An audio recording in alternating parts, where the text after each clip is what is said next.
There are two kinds of dangerous men. The first leaves no trace, not because he's lucky, but because he understands how evidence lives and dies. He works inside the system designed to catch killers, and somehow, it protects him. The second kind doesn't need fingerprints. He reads you, the way you blink, the way your voice tightens when a word lands wrong. One of them is a serial killer hiding in plain sight. The other has made a career out of sitting across from men exactly like him. The question isn't whether Patrick Jane can catch Dexter Morgan. The question is, how long does Dexter survive once someone starts reading the silence? Dexter's most dangerous asset isn't a kill kit, it's institutional access. He lives inside the system that would prosecute him. He sees case notes before they're finalized. He knows what investigators are prioritizing, which means he can adjust behavior with precision and advance warning. His second major strength is forensic literacy. Dexter doesn't just clean up crime scenes. He understands how they're processed. He knows what constitutes admissible versus circumstantial chain of custody. Third, and critically, Dexter produces minimal emotional signal. His affect is managed, practiced, and most of the time genuinely flat. Exploitable weaknesses. Dexter is ritual dependent. His kills follow a structured preparation cycle: surveillance, research, confirmation, execution.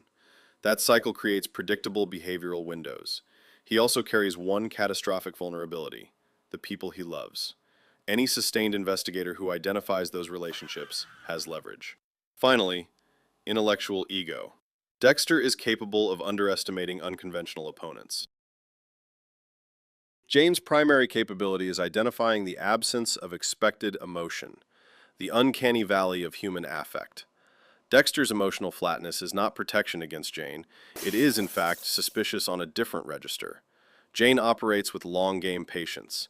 He understands that catching a careful killer is about controlled exposure, placing the target in observation scenarios and allowing the case to build itself. His major strength is unpredictability.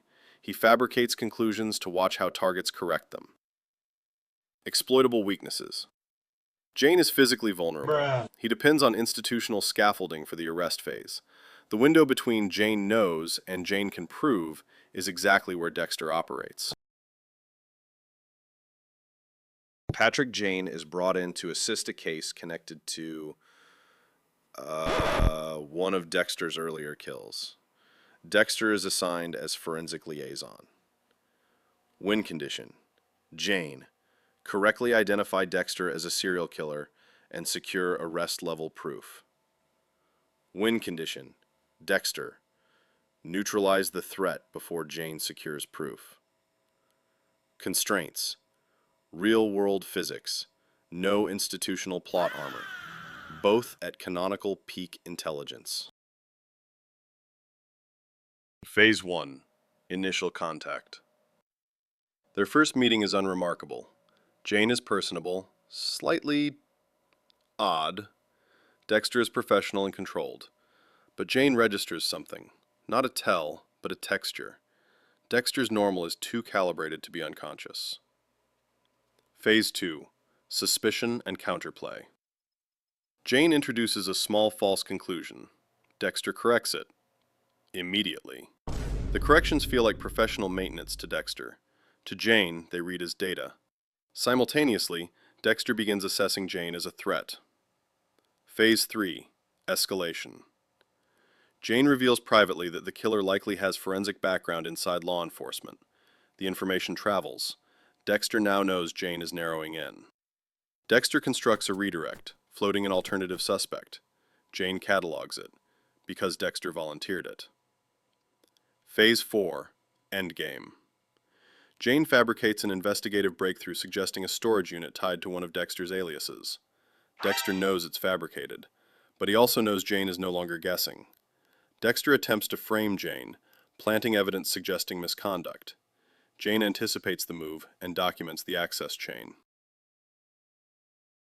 Winner: Patrick Jane. Not because he is smarter in absolute terms, but because he identified the battlefield correctly. Jane was never running a forensic investigation. He was running a behavioral audit. The arrest is not clean, but once a formal investigation targets Dexter, institutional shielding becomes liability. Probability modeling. Scenario A. Jane detects artificial normalcy early, 50%. Scenario B. Dexter neutralizes Jane early, 30%. Scenario C. Mutual stalemate, 20%. How could Dexter have won more cleanly? By doing nothing. Every correction, every redirect, every countermove produced signal. Dexter Morgan built a life on the principle that the perfect crime leaves nothing behind. Patrick Jane built a career proving it's never the crime that gets you. It's the way you look when someone gets too close to it.